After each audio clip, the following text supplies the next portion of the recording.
biasa disebut sebagai Minggu Gembala yang baik, karena bacaannya salah satu mengisahkan tentang gembala, kisah tentang gembala yang baik. Dan yang kedua, minggu ini dijadikan pula sebagai Minggu Akhir, di mana hari pergembala itu dilakukan pertama melalui para imam sebagai gembala kurban. Dan kita di dalam intensif ini mohon rahmat Tuhan agar semakin banyak pribadi-pribadi muda yang bergerak di dalam hidup kami, menanggapi panggilan Tuhan sebagai imam, suster, budak, gereja, untuk menggembalakan kita semua. Dan untuk kita masing-masing kita juga mohon rahmat dari Tuhan agar kita bisa menjadi gembala yang baik di dalam kehidupan kita masing-masing. Mari saudara-saudara kita siapkan Ekaristi pada pagi ini dengan menyadari dosa yang telah Tuhan. Mohon untuk padanya supaya kita layak dan pantas merayakan Ekaristi. Saya dilaku pada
Amen.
Ganesha yang merayakan ulang tahun ke-39, dan Duta Asia yang merayakan ulang tahun ke-30.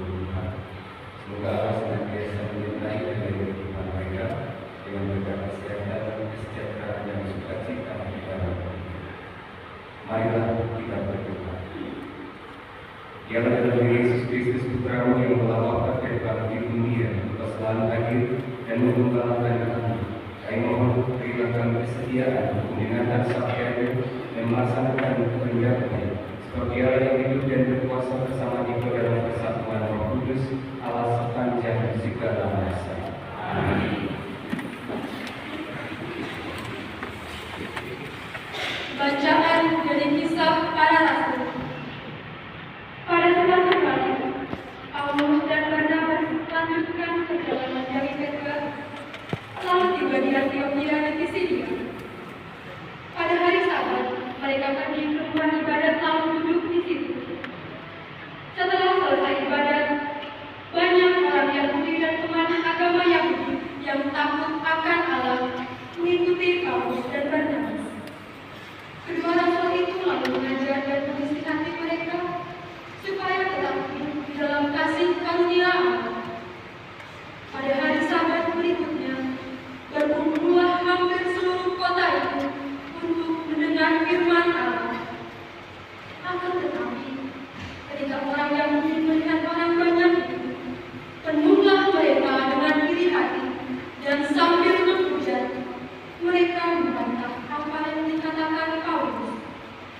Tetapi dengan berani Paulus dan Barnabas berkata, "Memang kepada kamulah firman Allah harus diberitakan lebih dahulu, tetapi kamu menolaknya dan menganggap dirimu tidak layak beroleh hidup yang kekal.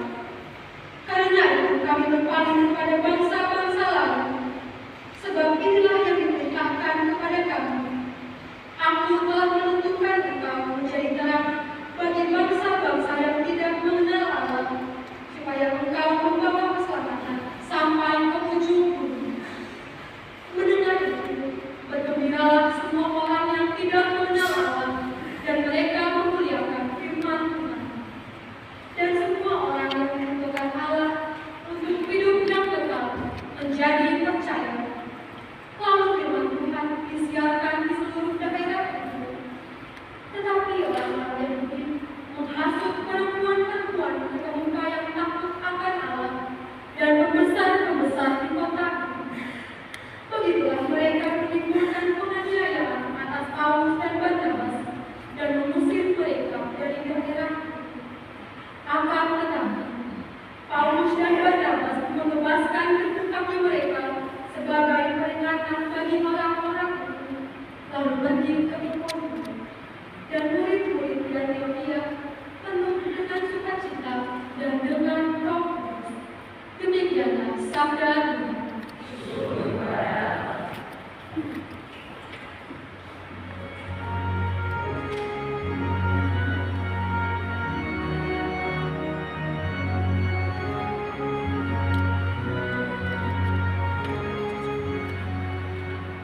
Kita ini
takwa.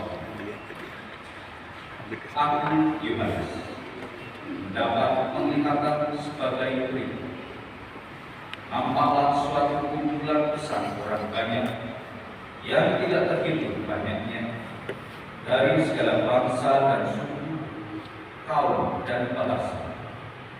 Mereka berdiri di hadapan takhta dan di hadapan Anak Domba, memakai jubah putih dan memegang daun-daun palm di tangan mereka. Lalu seorang dari antara tua-tua itu berkata kepadaku, mereka ini adalah orang-orang yang keluar dari kesusahan besar. Mereka telah mencuci jubah mereka dan membuatnya putih di dalam darah Anak Domba.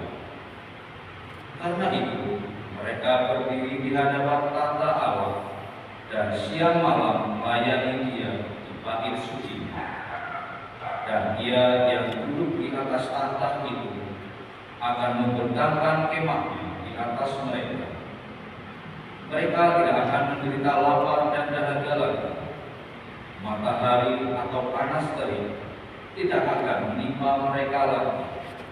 Sebab Anak Domba yang di tengah-tengah takhta itu akan menggembalakan mereka dan akan menuntun mereka ke mata air kehidupan, dan Allah akan menghapus segala air mata dari mata mereka. Demikian saja.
Saudari-saudari yang terkasih, Gereja Katolik bersyukur bahwa tidak lama setelah Bapak Paus Fransiskus wafat,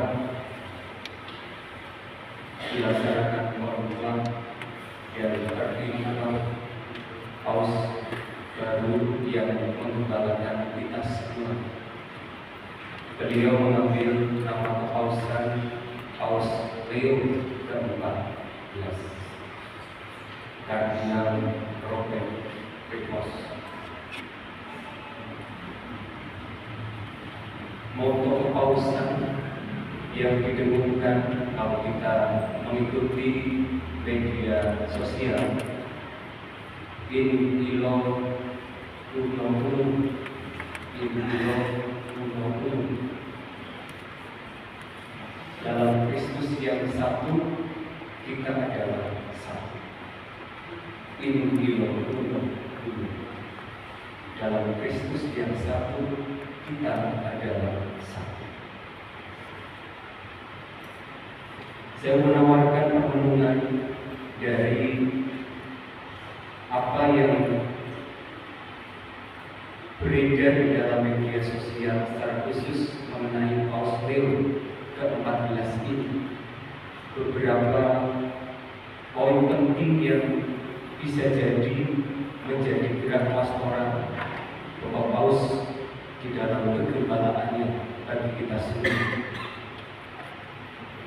Kita tahu bahwa di dalam kegembalaan ada banyak pemimpin. Kalau boleh kita menyebut satu contoh di dalam peristiwa Konfak itu, hadir 130-an kardinal yang menjadi pribadi yang memiliki hak untuk dipilih dan juga memilih sebagai penerus Santo Petrus atau pemimpin gereja Katolik. Mereka adalah pemimpin gembala gereja. Kalau disebut sebagai pemimpin dalam aspek duniawi, ya mereka punya masa, punya kawanan global yang dipimpin. Tetapi ketika satu pribadi terpilih menjadi pemimpin mereka, maka mereka menanggalkan kepemimpinan itu dalam arti taat kepada pemimpin terpilih untuk menghidupi dan menghidupkan gereja yang sama. Tidak heran kemudian Bapak Paus Leo ke-14 menyampaikan ajakan kepada para pemimpin gereja, para kardinal di dalam Ekaristi, dan tentunya kepada kita semua untuk mari kita berjalan bersama-sama. Kita berjalan bersama. Salah satu ungkapan yang bagi saya menarik adalah beliau mengatakan, saya tidak bisa berjalan sendiri. Kegembalaan sebagai paus, pemimpin pertama, maksudnya pemimpin utama gereja kita, membutuhkan gerak dinamika bersama. Maka ajakan mari kita berjalan bersama menjadi bentuk ajakan yang sungguh-sungguh mengundang dan membutuhkan jawaban dari kita semua untuk mau bersama dengan Bapak Paus Leo ke-14 bersiaran di dalam dunia ini, membawa semakin banyak jiwa kepada Kristus. In illo uno unum, dalam Kristus yang satu, kita adalah satu. Meskipun ada banyak latar belakang, ada banyak kepemimpinan, tetapi ketika berada di dalam satu hierarki kepausan atau gereja Katolik dan sudah terpilih Bapak Paus kita sebagai gembala utama di dalam gereja Katolik, maka kita belajar untuk taat dan berjalan bersama beliau. Ini yang disampaikan oleh Bapak Paus Leo kepada para kardinal yang mengikuti khotbah dan juga kita semua yang bersama-sama dengan beliau untuk digembalakan menuju Kristus. Yang lain adalah bagaimana Bapak Paus Leo ke-14 mengajak kita semua untuk menikmati suasana Paskah yang sungguh-sungguh memberikan suasana damai sejahtera kepada kita semua. Di dalam kekalutan para murid semeninggal Yesus, guru dan teladan bagi mereka, para murid menikmati suasana damai sejahtera di dalam penampakan Yesus yang aktif. Terlebih ketika Yesus mengatakan damai sejahtera bagi kamu. Dan itu ditampilkan kembali oleh Bapak Paus Leo ke-14 di dalam berkat perdananya untuk gereja. Damai sejahtera untuk kita semua. Dan Bapak Paus Leo mengingatkan juga bagaimana sapaan di dalam tulisan itu disebut dengan nada yang lemah, namun memberikan suasana damai sejahtera. Bapak Paus Fransiskus di dalam perayaan Paskah untuk kita semua, damai sejahtera yang memberi kedamaian kepada kita. Dan di tempat yang sama, Bapak Paus Leo menyampaikan hal itu bagi kita semua.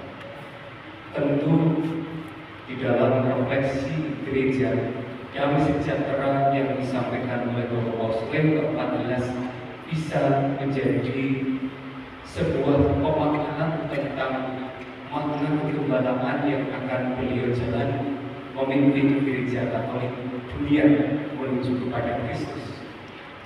Dengan berbagai macam corak domba yang digembalakan, dengan berbagai macam latar belakang umat yang dilayani, dan juga basic atau latar belakang pengalaman iman yang dimiliki oleh Bapak Paus Leo ke-14. Suasana damai ditawarkan kepada kita semua, supaya bersama-sama dengan Kristus kita juga tidak hanya menjadi penikmat damai sejahteranya, tetapi juga menjadi pembawa damai sejahtera bagi seluruh umat beriman. Ajaran gereja relevan ajaran sosial gereja menjadi suasana umum yang dihidupi oleh Bapak Paus Leo ke-14 nanti di dalam karya kegembalaannya, meneruskan apa yang dihidupi oleh Bapak Paus Fransiskus, yaitu kepeduliannya di dalam aspek-aspek sosial, keadilan sosial, dan juga perhatiannya kepada orang-orang yang miskin. Baru ini adalah ajaran sosial gereja yang berbicara tentang perhatian gereja di dalam hidup berkeadilan dan mereka yang di dalam kemiskinan, dikeluarkan oleh Bapak Paus Leo ke-13 dan dilanjutkan tampaknya oleh Bapak Paus Leo ke-14 ini di dalam kegembalaan. Selain damai sejahtera, kita juga merenungkan bagaimana kata kunci yang diberikan oleh Bapak Paus Leo ke-14, yaitu menjadi jembatan. Jembatan mau kita maknai sebagai penghubung di dalam perjumpaan banyak pribadi. Bagaimana kehadiran kita mampu menjembatani atau menjadi jembatan kehadiran Kristus di dalam setiap perjumpaan kita satu dengan yang lain. Entah yang seiman, entah yang berbeda iman, entah yang dengan berbagai macam latar belakang kita masing-masing. Bapak Paus Leo mengajak kita semua untuk menjadi jembatan Kristus yang hadir di dalam setiap kata, tindakan kita setiap saat. Saudari-saudari terkasih, kalau Minggu Paskah keempat pada hari ini mengangkat tema atau dijadikan sebagai minggu gembala yang baik, tentu kita dengan mudah menemukan gambaran Yesus Gembala yang baik itu sebagai teladan utama bagi kita semua. Bapak Paus Leo ke-14 mengajak kita semua untuk mari kita berjalan bersama dengan satu gembala utama, membawa diri, tidak hanya membawa orang lain, tetapi juga membawa diri kita menuju kepada gembala utama, sekaligus juga membawa semakin banyak jiwa kepada Kristus, berjalan bersama-sama menuju kepada Kristus di dalam kepemimpinan atau di bawah kepemimpinan gembala utama kita, Yesus Kristus, yang diteruskan oleh gerejanya di dalam kepemimpinan Paus Leo ke-14. Saya mengajak kita semua juga, umat Parokes dari Korea, memaknai berjalan bersama, tidak hanya dalam konteks kepausan, tetapi mari kita mengerucutkan makna berjalan bersama di dalam konteks hidup gereja kita di Parokes dari Korea. Ada kepemimpinan di dalam berbagai macam aspek kegembalaan, entah itu di paroki, entah itu di dalam bidang-bidang, atau di dalam konteks yang lebih kecil keluarga. Ada kepemimpinan di sini. Kepemimpinan itu tidak akan bisa berjalan ketika di dalam kepemimpinannya tidak ada yang mau berjalan bersama. Ada yang ke utara, ke selatan, ke barat, ke timur, maka gembala bisa berjalan sendirian. Maka Bapak Paus Leo dan saya tawarkan untuk menjadi teman-teman kita, mari kita berjalan bersama, membawa diri dan juga membawa semakin banyak jiwa kepada gembala utama, yaitu Kristus.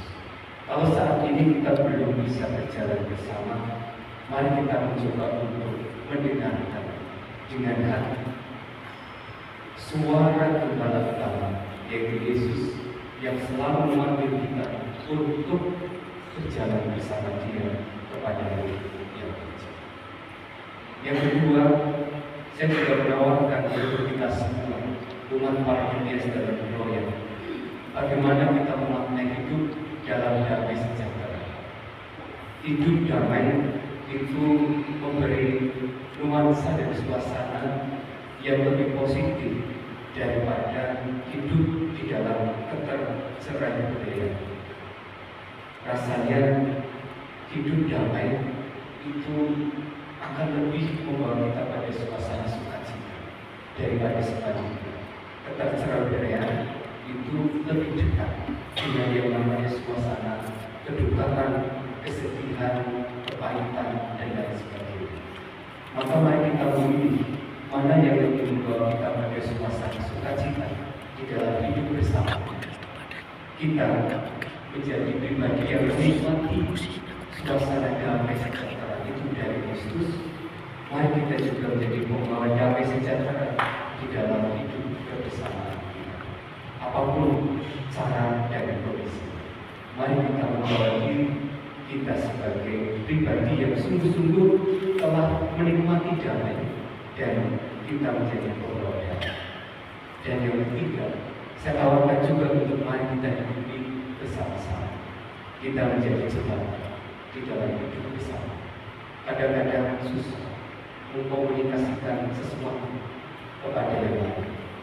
Kadang-kadang perbedaan pendapat itu menimbulkan selisih, duka dan kepanikan. Mari kita juga lebih memilih untuk menjadi jembatan, bukan menjadi tembok atau benteng yang kemudian memisahkan kita satu dengan yang lain, yang kemudian memberikan jarak di antara hidup kebersamaan kita. Kita menjadi jembatan yang mampu menghubungkan satu dengan yang lain. Jembatan itu roboh, dibuat orang negatif panjat tebing.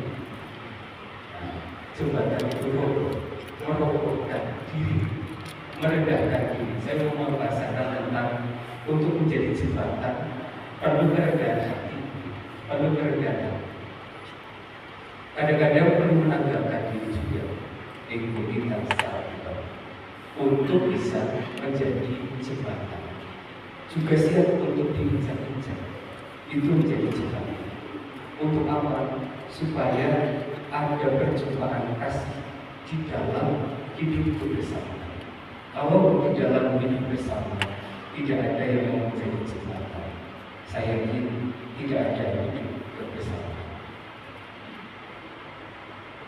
Itu ya. Ini dalam Kristus yang satu kita adalah satu. Maka kita mengenai pesan atau semboyan kepausan Dr. Paus Leo ke-14 ini untuk kita mengenai di dalam kesejahteraan kita.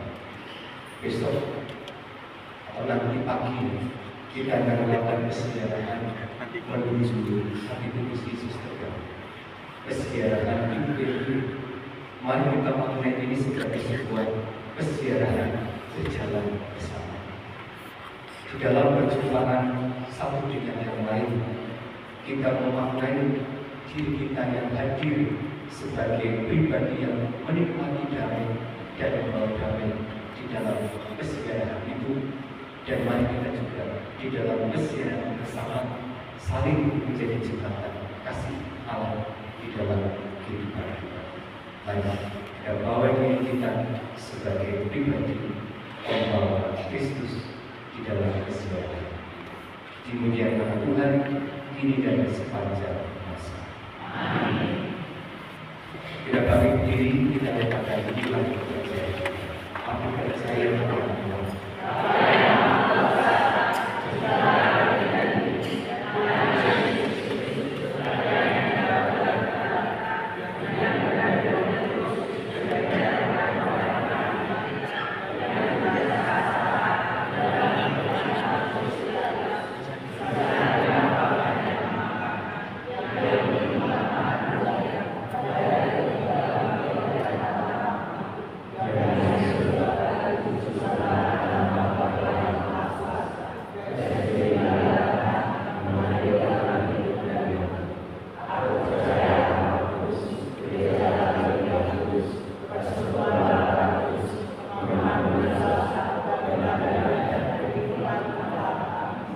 Kristus Gembala baik agar kita semua bersatu dengan Bapa karena kasih-Nya yang amat agung. Dengan kepercayaan akan kasih-Nya, marilah kita bersama-sama berdoa kepada Bapa. Umat menjawab, Tuhan dengarkanlah doa umat-Mu. Tuhan dengarkanlah doa umat-Mu. Bagi Sri Paus, para musuh, serta pemimpin umat, ya Bapa, berkatilah Sri Paus, para uskup, para imam, dan para pemimpin umat agar hidup mereka semakin menyerupai Kristus. Mari kita bagi para pemimpin masyarakat, ya Bapa, semoga para pemimpin masyarakat kami mengikuti jejak putra-Mu dan sanggup berjerih payah berusaha membawa masyarakat menuju kesejahteraan. Marilah kita bagi semua orang yang sudah meninggal, ya Bapa, semoga mereka yang sudah meninggal dunia Kau perkenalkan menikmati kasih-Mu di surga dan tetap sehati dengan kami yang masih berjuang di dunia ini. Marilah kita memohon bagi kita sendiri, ya Bapa, berilah kami semangat bekerja sama, bergotong royong, dan saling membantu dalam membangun umat-Mu menjadi gereja, tanda kehadiran di masyarakat kami. Marilah kita memohon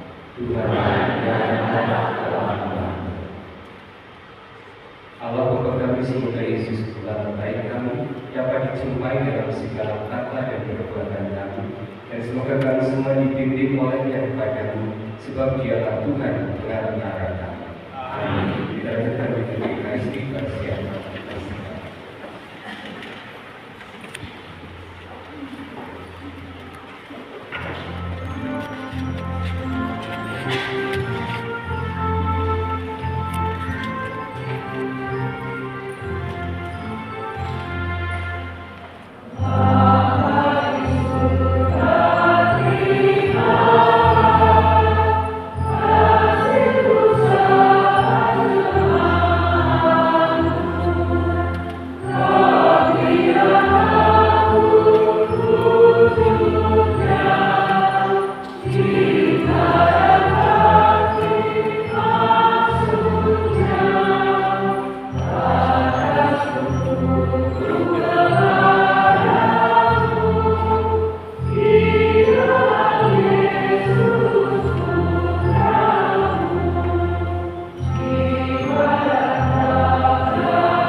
Berdoalah saudara-saudari supaya kesempatan kita bersama dikenan pada Bapa yang Maha Kuasa.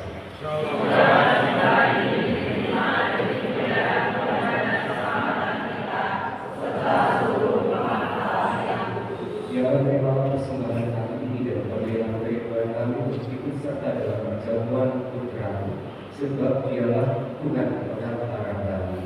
Amin. Tuhan bersama.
Demikian juga kekuatan surga serta para malaikat mengumandangkan pada kemuliaan batin dengan tak henti-hentinya berkemuliaan.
Ketika dia diserahkan ke dalam sengsara dengan rela, dia mengambil roti dan mengucap syukur, lalu memecah-mecahkan roti itu dan memberikannya kepada murid-muridnya, seraya berkata, "Terimalah dan makanlah kamu semua, inilah tubuhku yang diserahkan."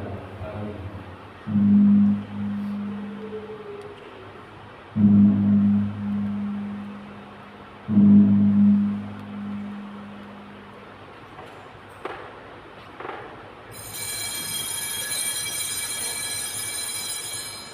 Demikian pula sesudah berjamaah, dia mengambil piala, sekali lagi dia mengucap syukur kepada, lalu memberikan piala itu kepada murid-muridnya seraya berkata, "Terimalah dan minumlah kamu semua, inilah piala darahku, darah perjanjian baru dan kekal, yang ditumpahkan bagimu dan bagi semua orang demi pengampunan dosa.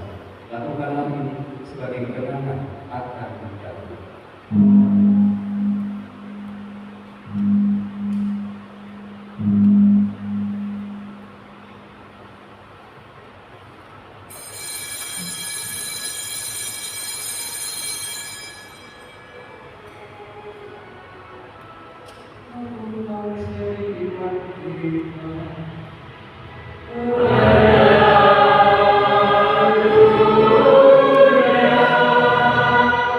Selamat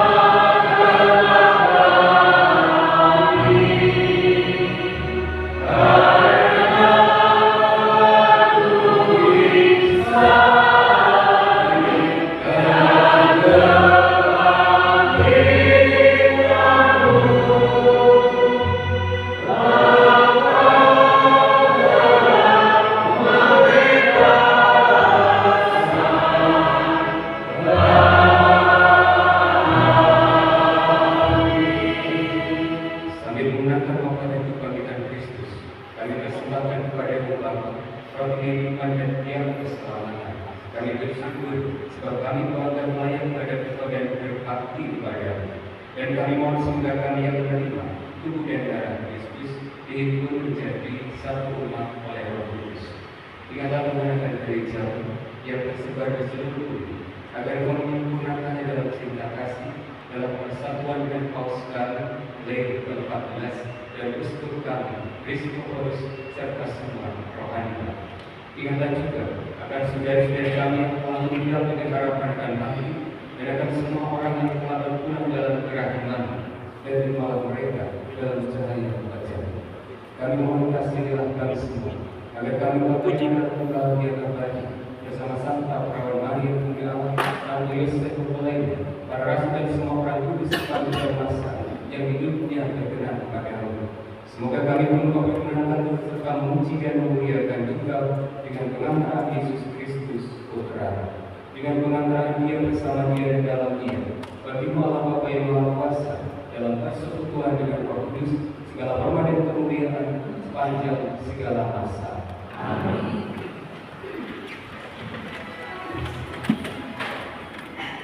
Atas petunjuk yang lama kita dan berbaca di hati, apa yang kami lakukan bersama. Amin.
Kiranya jemaat yang harus berusaha bisa setia kepada kita yang diundang dalam perjamuan anak domba.